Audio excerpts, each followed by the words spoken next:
থালা বাজাবেন, এগুলোকে বলে বুজরুগি।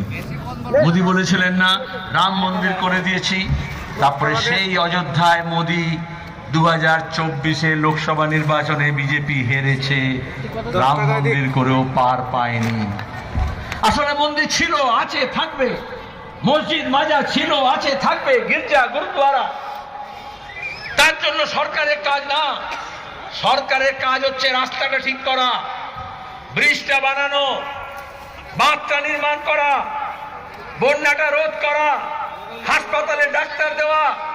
একজন রোগী চিকিৎসার জন্য কখনো দক্ষিণে যাচ্ছে, কখনো কলকাতায় যাচ্ছে, কখনো পাটনায় যাচ্ছে, কখনো পূর্ণিয়া যাচ্ছে, কিন্তু অপারেশন থিয়েটারে আমাদের রাজ্যে অপারেশন করার জন্য সরকারি হাসপাতালে বেড পাচ্ছে না। এখন ডেঙ্গুর প্রকোপ হয়েছে, প্লেটলেট কমে যাচ্ছে, কিন্তু ব্লাড ব্যাংকে রক্ত পাচ্ছে না।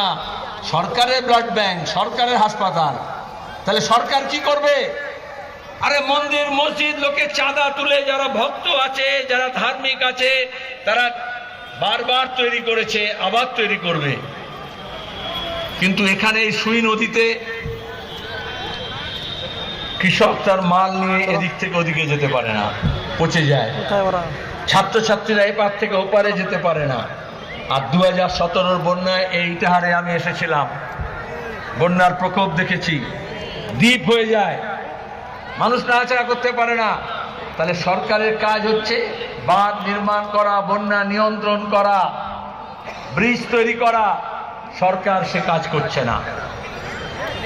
আমরা এখন লাল ঝান্ডার রাজনীতি করি, যেমন কৃষকের কথা বলি, বেকার ছেলে মেয়েদের কাজের কথা, মহিলাদের সম্মানের কথা, আদিবাসীদের অধিকারের কথা, তপশিলি জাতিদের মান সম্মান নিয়ে বাঁচার কথা, সংখ্যালঘুদের নিরাপত্তার কথা, এই সবকে জুড়তে হয়।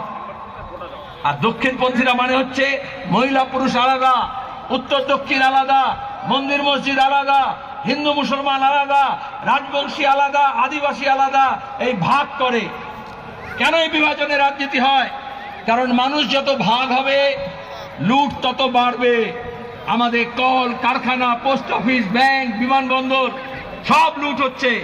আমাদের কৃষি, আমাদের দোকান, ব্যবসা বাণিজ্য, যে মাছের জেলে যে মাছ ধরতো, তার জলাশয়, তার জল, তার পুকুর, তার নদী সব হাতের বাইরে চলে যাচ্ছে। আমরা বামপন্থীরা মানে এই কৃষক সভা বলেছিল তেভাগা থেকে, তার সঙ্গে লাল যার জমিদার যোদ্ধার জমিদারদের হাত থেকে জমি কেড়ে নিয়ে যখন বামফ্রন্ট সরকার হয়েছে আমরা জমি বন্টন করেছি। তো সেখানে শেষ নয়, সেচের ব্যবস্থা করে 1 ফসল জমিকে 2 ফসলি 3 ফসলি করা, কিন্তু শুধু কৃষিতে হবে না।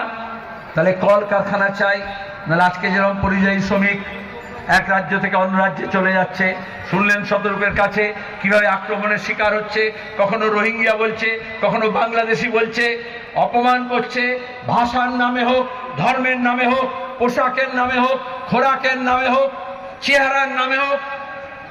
আরে আমাদের দেশে আমরা সবাই এক কাট্টা হয়েছিলাম, নানা ভাষা, নানা মত, নানা পরিধান, বিবিধের মাঝে দেখো মিলন মহান। স্বাধীনতার সময় থেকে আমরা বলে এসেছি। এখন বিজেপি, আরএসএস এই বৈচিত্র্যকে মানে না।